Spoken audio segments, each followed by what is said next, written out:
Hello everyone, welcome to G centric. और पिछले lecture में रीसेंट ट्रेंड सीरीज का थीम क्या है ये सब कुछ इंट्रोडक्शन में दे चुका हूं। क्या क्या करने वाले इस सीरीज में, कितने क्वेश्चंस करने वाले, कौन कौन से ईयर के क्वेश्चंस करने वाले हैं और विथ कॉन्सेप्चुअल डिटेल हम लोग लेंगे। बट कॉन्सेप्ट में इतना भी नहीं डूबेंगे कि आपको कॉन्सेप्ट ही पढ़ाने लग जाए, है ना। एक शॉर्ट समरी टाइप रहेगा और पूरा फोकस रहेगा पिछले 5 साल के जो क्वेश्चंस आए हैं उन पे, ठीक है, और उनसे रिलेटेड थ्योरी पे। तो यहां पर आपके सामने लिखा है इलेक्ट्रिकल मशीन और उसमें जो पहला मशीन है दैट इज ट्रांसफॉर्मर। इससे स्टार्ट करेंगे, ठीक है। तो ट्रांसफॉर्मर के अंदर मैं उन टॉपिक्स का जिक्र कर रहा हूं जहां पर क्वेश्चंस आपसे पूछे जाते हैं, है ना। पिछले 5 साल की बात नहीं कर रहा हूं। नॉर्मली ट्रांसफॉर्मर से इतने सेक्शन है, 10 पॉइंट है जहां से आपसे न्यूमेरिकल पूछे जाते हैं।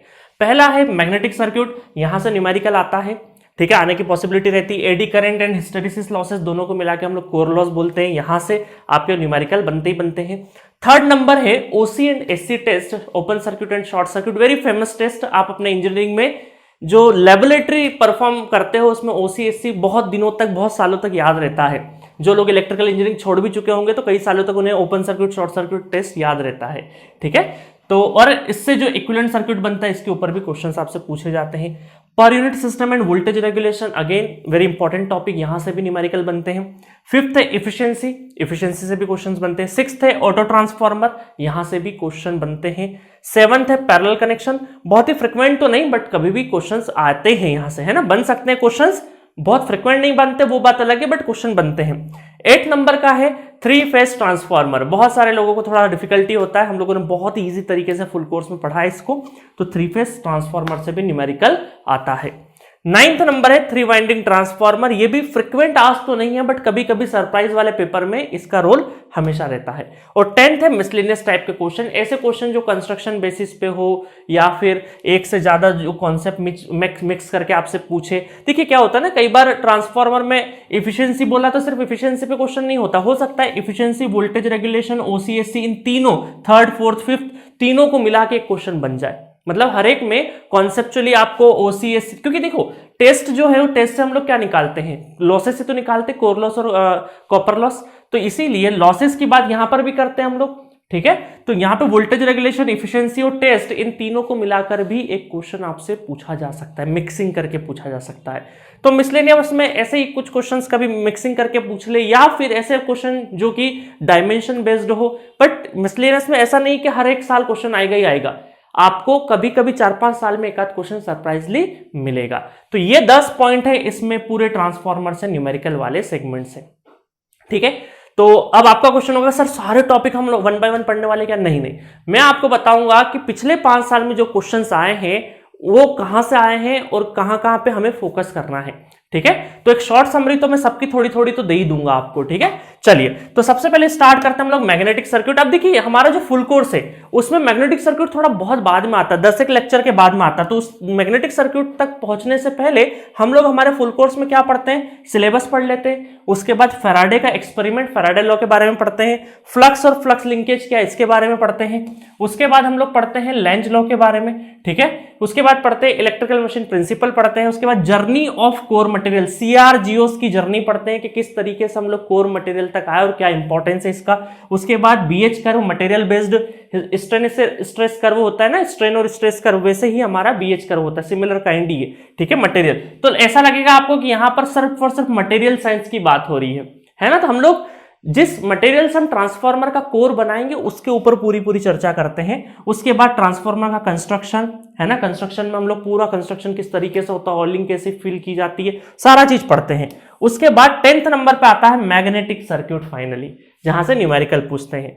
बट आपका क्वेश्चन होगा सर ये सब यूजलेस है क्या? नहीं, यूजलेस नहीं है ये आपको, क्योंकि ट्रांसफार्मर पहली मशीन होती है, इसका फीलिंग या इसका विजुअलाइजेशन बहुत ज्यादा जरूरी है। इसीलिए सारे के सारे जो बेसिक्स है, मटेरियल बेस्ड हो गए, कोर मटेरियल हो गया, बीएच कर्व हो गया, ये आपको हर मशीन में काम आता है। हर मशीन की अंडरस्टैंडिंग के लिए ये पॉइंट इंपॉर्टेंट है। इस वजह से आपको मैग्नेटिक सर्किट के पहले सारी चीजें आपको पढ़ाई जाती है ताकि एक फाउंडेशन बने।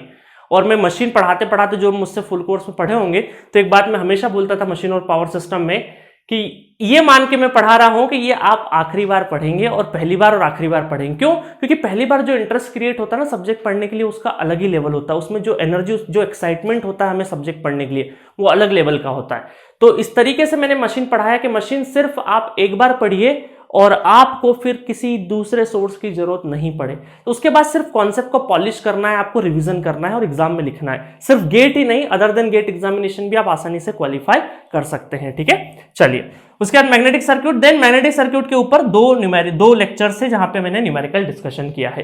तो अल्टीमेटली हमारा जो न्यूमेरिकल वाला पोर्शन है वो यहां से स्टार्ट होगा, बट ये भी बहुत ज्यादा काम के हैं, बेसिक, क्योंकि फाउंडेशन नहीं रहेगा। आप अपने घरों में जो गड्ढे खुदते हैं ना, जब घर बनता है नया तो फाउंडेशन होता है, फाउंडेशन के लिए गड्ढे होते हैं। घर कम से कम 4-5 फीट गहराई से बन के ऊपर तक आता है, बट आज जहां आप लोग रहते हैं उसको कहां से देखते हैं? जमीन से ही देखते हैं ना, जमीन के नीचे वाला हिस्सा दिखाई नहीं देता। बट उसके बिना क्या ये बिल्डिंग संभव है? नहीं संभव है ना। कोई भी घर या कोई भी बिल्डिंग बिना फाउंडेशन के संभव नहीं है। फाउंडेशन हमें दिखता नहीं है, बट वो हमारे घर की मजबूती के लिए अहम हिस्सा है ना। तो इसी वजह से ये सारे के सारे जो पॉइंट्स है वो फाउंडेशन का काम कर रहे हैं, आपके सब्जेक्ट फाउंडेशन का, तो बहुत इंपॉर्टेंट है। ठीक है, चलिए खैर अभी हमारा इस सीरीज का मकसद अलग है, यहाँ पे हम लोग सिर्फ और सिर्फ रिसेंट ट्रेंड की बात करेंगे, इसलिए मैग्नेटिक सर्क्यूट पे आते हैं। ठीक है, चलो। तो मैग्नेटिक सर्क्यूट के पहले एक थोड़ा सा मेरे सेटिस्फेक्शन के लिए एक ट्रांसफार्मर का थोड़ा सा ऑपरेशन बनता है। मैं बहुत ही क्विक आपको रिवाइज करवा दूंगा कि एक्चुअल में ट्रांसफार्मर करता क्या है ना। और उसके जो जनक है माइकल फैराडे, है ना, उन्होंने क्या क्या चीजें करी है, किस तरीके से ट्रांसफार्मर आने से बहुत पूरा इलेक्ट्रिकल इंजीनियरिंग का काया पलट हो गया था, है ना। बाकी माइकल फैराडे, लेंज के बारे में बहुत सारी स्टोरी मैंने फुल कोर्स में बताई है। चलिए अब समझते हैं बेसिक प्रिंसिपल, बहुत ही बेसिक से बताऊं, बहुत डिटेल में नहीं जा रहा हूं मैं। ये समझते हैं यहाँ पे, ये है हमारी कॉइल नंबर 1, इसको बोलते हैं हम लोग कॉइल नंबर 1 से मैं सिंबल कर देता हूं। ये 1 नंबर की कॉइल है और ये 2 नंबर की कॉइल है। ध्यान से समझना है ना, 2 मिनट के अंदर आपको पूरा वर्किंग समझ में आ जाएगा ट्रांसफार्मर का। ठीक है, सपोज करो इस वाली कॉइल को, इसको क्या बोलते हैं हम लोग? कॉइल नंबर 1, कॉइल नंबर 2, है ना। कॉइल में हम क्या करेंगे, यहां पे प्लस टर्मिनल और माइनस टर्मिनल पे सप्लाई लगाएंगे। क्या लगाएंगे? सप्लाई। कौन सी supply? AC supply. AC supply. AC supply का मतलब है, इसको वोल्टेज को मैं बोल देता हूं V1 कॉइल है, तो इस तरीके से एसी सप्लाई लग चुका है। जैसे ही आप इन दोनों वाइंडिंग के टर्मिनल पे एक सोर्स लगाएंगे, एसी सप्लाई लगाएंगे, तो एक यहां पे करंट प्रोड्यूस होगा, दैट इज I1 करंट। ठीक है, I1 करंट प्रोड्यूस हुआ। और इस कॉइल में क्या है? नंबर ऑफ टर्न्स है, number of turns N1 turns है ना। इसको मैं बोल देता हूं N1 टर्न्स, यहां पे that is N1 turns, N1 turns. तो इसका मतलब है कि number of turns into current, that is called MMF। और MMF क्या करता है? What is MMF? MMF is the cost due to which magnetic flux flow. तो ये करंट, ये जो कि वोल्टेज साइनोसॉइडल है, करंट भी साइनोसॉइडल रहेगा, और ये number of turns, current into number of turns, that is MMF, जिसकी वजह से आपका क्या होगा?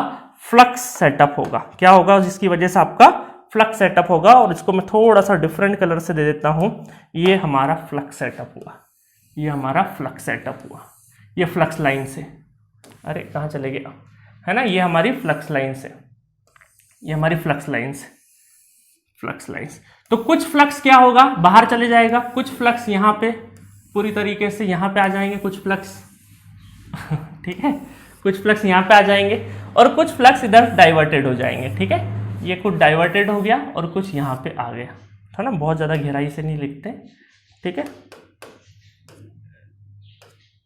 चलो, तो कुछ फ्लक्स यहाँ पे और, ठीक है। तो इसका मतलब है कि यहां पे फ्लक्स सेटअप हुआ और इसको मैं सिंबल कर देता हूं थोड़ी देर के लिए अलग अलग उससे, कि ये हमारा क्या है, ये हमारा, चलिए लीकेज और म्यूचुअल के बारे में बात करेंगे। हुआ क्या? यहाँ पे सप्लाई दिया, उससे करंट हुआ, है ना। सप्लाई एसी सप्लाई था, साइनोसॉइडल सप्लाई दिया, साइनोसॉइडल करंट फ्लो हुआ कॉइल के अंदर, MMF क्रिएट हुआ, N into I1 that is MMF। ठीक है, MMF is the cause due to which magnetic flux flow या फिर मैग्नेटिक फ्लक्स सेटअप।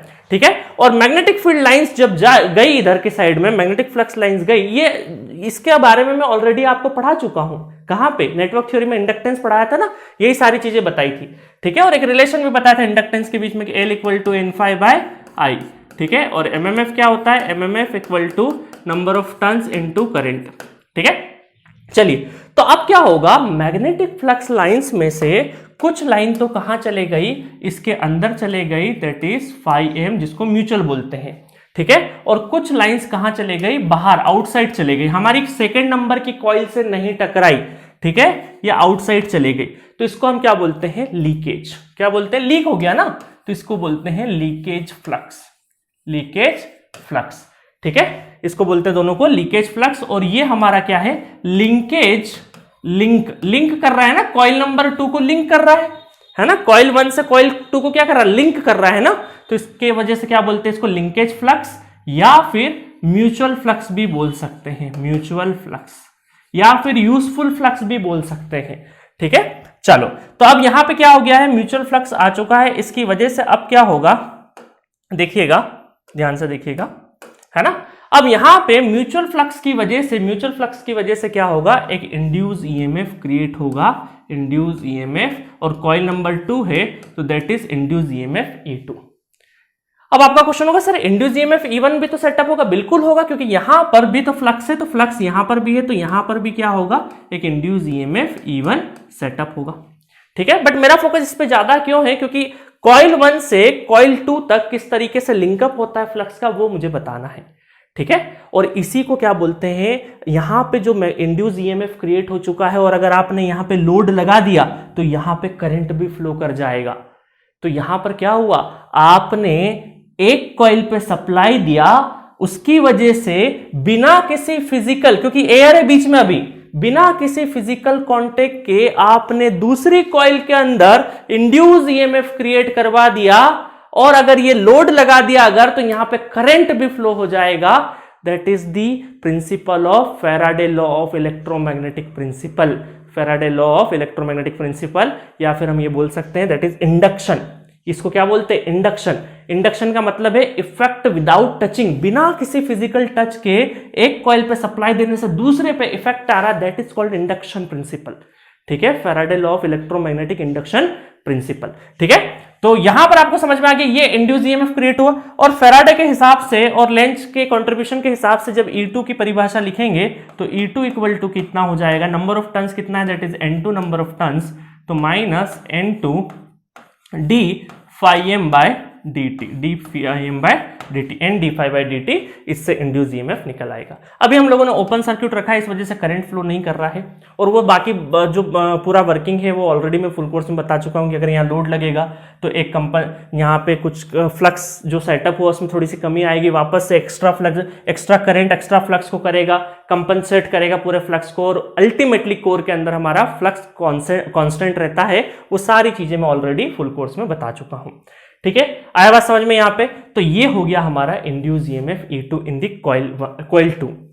अब देखते हैं, थोड़ा सा इसको और इलोबरेट करते हैं थोड़ी देर के लिए। क्या मैं E2 को इस तरीके से लिखूं कि अभी ये ओपन सर्किट है, तो यहां कोई करंट है क्या, नहीं करंट, यहां पे ये क्लोज्ड है क्योंकि सप्लाई लगी है, तो यहां पे I1 करंट है। तो क्या मैं इसको ऐसा लिख सकता हूं, d φm बाय, है ना, dt को इधर कर दिया, और मैं यहां पे d कौन से करंट की वजह से फ्लक्स प्रोड्यूस हो रहा है, I1 करंट की वजह से, मतलब I1 करंट की वजह से कॉइल नंबर 1 के करंट की वजह से कॉइल नंबर 2 के अंदर फ्लक्स सेटअप हो रहा है, तो करंट कौन सा रिस्पॉन्सिबल है, that is I1, d I1 current responsible है। तो क्या मैं ऐसा बोल सकता हूं यहां पे कि इसको n d phi, है ना, इंडक्टेंस या inductance L equal to n d phi by I, n phi by I, और म्यूचुअल इंडक्टेंस भी क्या होगा, मतलब ये सेल्फ इंडक्टेंस, ये म्यूचुअल इंडक्टेंस, बस यहाँ पे n phi और डिवाइडेड में करंट अपोजिट वाले कॉइल का, ठीक है, करंट अपोजिट वाले कॉइल का। तो इसका मतलब n phi divided by current कौन सा, अपोजिट वाले, मतलब अपोजिट मतलब दूसरी कॉइल का। तो यहां से क्या हो जाएगा, E2 equal to that is called mutual inductance MDI by dt, MDI by dt, समझ में आ गया, MDI बाय dt, माइनस लगाना तो लगा लेना, ठीक है।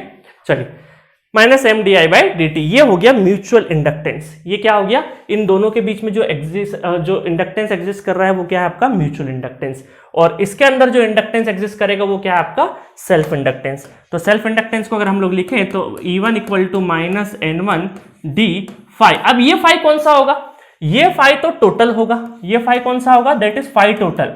phi टोटल के अंदर लीकेज भी है प्लस म्यूचुअल भी है ना, क्योंकि इसमें थोड़ी लीकेज हुआ, वो तो आगे चल के हमने इसको बोल दिया लीकेज, बट अल्टीमेटली ये लाइंस और ये लाइंस इस वाली कॉइल में तो दोनों ही के दोनों फ्लक्स है कि नहीं, तो क्या हम इसको फाई टोटल बोल दें? बिल्कुल बोल दो, ठीक है। और यहां पे जो आपकी पहली कॉइल की वजह से ही, खुद के करंट की वजह से ही खुद का फ्लक्स सेटअप हो रहा है, इसका मतलब है कि हम यहां पे di1 है ना इनटू di1 का मल्टीप्लाई डिवाइड करके इस तरीके से लिख सकते हैं। और ये कौन सा इंडक्टेंस होगा? That is self inductance.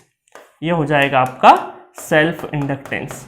तो ये हो गया -L di/dt, ठीक है। माइनस साइन किस लिए लगा है? लेंज लॉ की वजह से लगा है। पूरा लेंज लॉ मैंने एक्सप्लेन किया है ना, कि अपने ही कॉज के इफेक्ट को अपोज करना। सॉरी लेंज लॉ का मतलब है कि anything created which oppose the cause of its creation, anything created which oppose the cause of its creation, कोई भी चीज जो क्रिएट हो रही है वो जिस कॉज की वजह से हो रही है उसी को अपोज करती है, ठीक है। पूरा का पूरा लेंज लॉ मैंने डिटेल वर्जन में फुल लेंथ में समझाया है, ठीक है। तो बेसिकली यहां पर क्या हुआ, यहां पर एक कॉइल में सप्लाई देने की वजह से दूसरी कॉइल के अंदर वोल्टेज जनरेट हुआ, एक तरह का इंड्यूस ईएमएफ बोलते हैं उसको, इंड्यूस ईएमएफ। और जब हम लोग लोड लगा देंगे तो वहां पे करंट भी प्रोड्यूस हो जाएगा।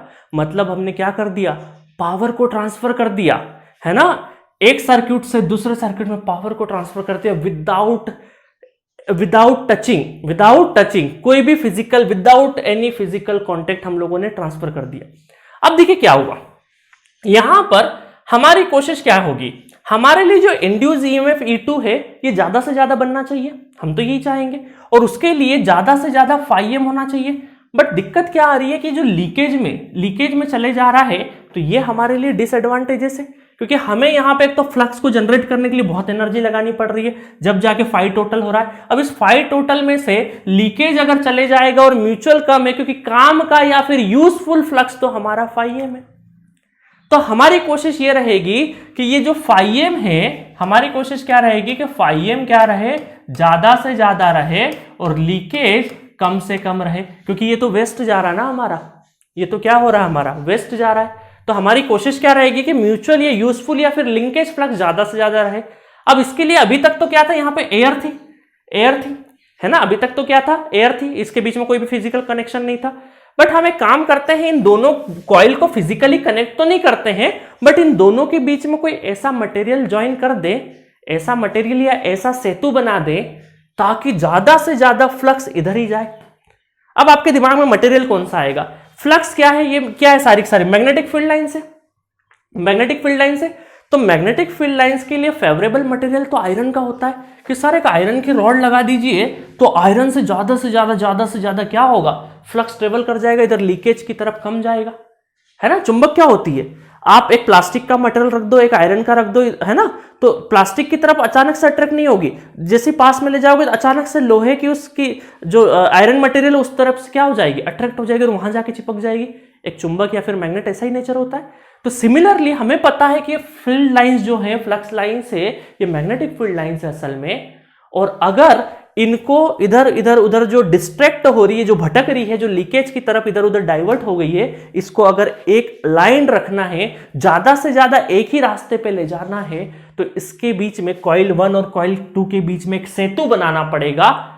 उस सेतु को हम डायरेक्टली आयरन मटेरियल नहीं रख सकते, उस मटेरियल के ऊपर हमने बहुत काम किया है, उसमें बहुत सारा चीज मिक्सिंग किया है और फिर बनाया हमने CrGeos मटेरियल, ठीक है। और CrGeos मटेरियल को फिर हम लोगों ने क्या किया है, यहां पर इंसर्ट कर दिया, इस कॉइल और इस कॉइल के बीच में एक CrGeos मटेरियल हम लोगों ने लगा दिया है।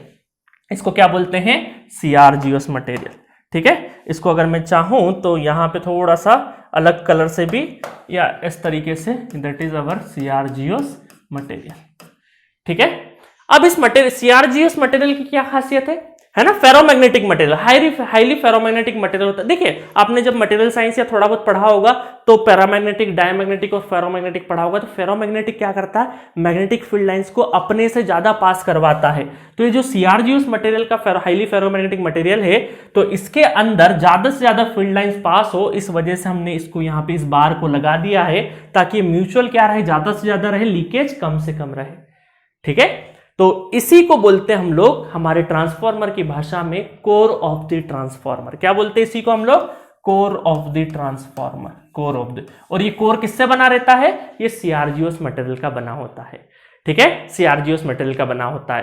तो असल में हुआ क्या कि इस CRGOs के ऊपर हम लोगों ने वाइंडिंग को रैप अप कर दिया, तो एक तरह का इलेक्ट्रोमैग्नेट बन गया, और ज्यादा से ज्यादा म्यूचुअल यहां से पास होगा, जिसकी वजह से हमारा ज्यादा से ज्यादा इंड्यूस EMF क्रिएट होगा, लॉसी पार्ट कम से कम रहेगा, तो हमारा ट्रांसफॉर्मर का एफिशिएंसी ज्यादा से ज्यादा अच्छा रहेगा। ठीक है, क्योंकि जितना इनपुट दे रहे हैं रिफ्लेक्टेड आउटपुट भी उतना ज्यादा से ज्यादा रहे, है ना। तो हम लोग इसीलिए बोलते हैं कि हमारा ट्रांसफार्मर का एफिशिएंसी बहुत हाई रहता है। ठीक है, चलिए अब आपको पूरा समझ में आ गया। अब ट्रांसफार्मर के दो मेन बेसिक प्रिंसिपल्स होते हैं, अगर मैं बात करूं, है ना, वैसे तो दो तीन चीजें लिख सकते हैं। पहला ये ध्यान रखना, EMF पर टर्न, इसको क्या बोलते हैं, EMF पर टर्न क्या होता है, कांस्टेंट होता है E1 बाय N1 इक्वल टू E2 बाय N2, EMF पर टर्न जो कि वैल्यू होता है √2 पाई F5। ठीक है, √2 पाई फ्रीक्वेंसी इंटू फ्लक्स। ठीक है, इसको √2 इंटू पाई करोगे तो 4.44 भी बहुत सारे लोग लिखते हैं, 4.44 फाई इंटू एफ। ठीक है, फ्रीक्वेंसी भी कांस्टेंट, फ्लक्स भी कांस्टेंट हो जाएगा, तो ये पूरा क्या हो जाएगा, कांस्टेंट हो जाएगा। तो EMF पर टर्न क्या होता है, कांस्टेंट होता है। सेकेंडली हम बोल सकते हैं कि प्राइमरी MMF और सेकेंडरी MMF क्या होते हैं, एग्जैक्टली बराबर होते हैं। तो हम लोग बोल सकते हैं MMF N1I1 equal to N2I2। ठीक है, MMF। अभी आप बोलोगे सर I2 करंट तो नहीं, अभी तो ओपन सर्किट, जब लोड लगाएंगे तो I2 करंट भी आएगा, और पूरा प्रिंसिपल फिर समझाएंगे आगे चल के, है ना, आगे चल के मतलब कि फुल कोर्स में समझाया हुआ है, अभी यहाँ जरूरत नहीं है। ठीक है, तो यहाँ पे हम क्या लिख सकते हैं, यहाँ लिख सकते हैं I1 divided by I2 equal to N2 divided by N1। ठीक है, इस तरीके से लिख सकते हैं। तो ये दो प्रिंसिपल, EMF पर टर्न कांस्टेंट होना चाहिए और MMF शुड बी इक्वल। ठीक है, तो इस तरीके से आपका ये दो पॉइंट ध्यान रखना, और ये पूरा बेसिक प्रिंसिपल या बेसिक आइडिया ट्रांसफार्मर कैसे वर्क करता है वो मैंने बता दिया है। अब हम क्या करेंगे, इस कोर के ऊपर ये जो वाइंडिंग रैप अप करी है, तो इसका एक इक्विवेलेंट सर्किट बनाएंगे। उस इक्विवेलेंट सर्किट को हम क्या बोलते हैं, मैग्नेटिक सर्किट। उसी को क्या बोलते हैं हम लोग, मैग्नेटिक सर्किट, और वहीं से आपसे न्यूमेरिकल पूछे जाते हैं। तो चलिए अब बात करते हैं हम लोग मैग्नेटिक सर्किट की।